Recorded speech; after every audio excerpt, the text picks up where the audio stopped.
if all you guys out there with this with a CBR, and you're having problems with it starting, number one, this is in the back of your nose fairing. Make sure, number one, that it's plugged in. Number two, this side where it says up, make sure it's going up, because if it's like this, your bike won't start. Hold on, let me start it up and show you.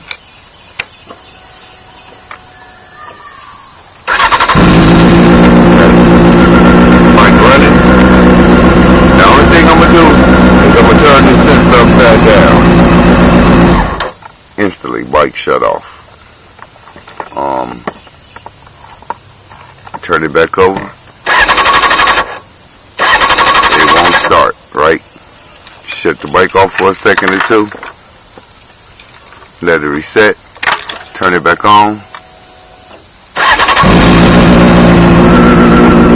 So, all you guys out there that think it may be a fuse and you changed all the fuses, check this sensor and make sure it's plugged up.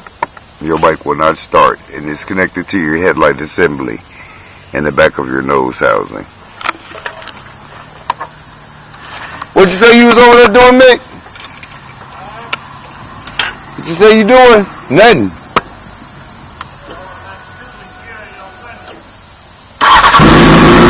I know you're right.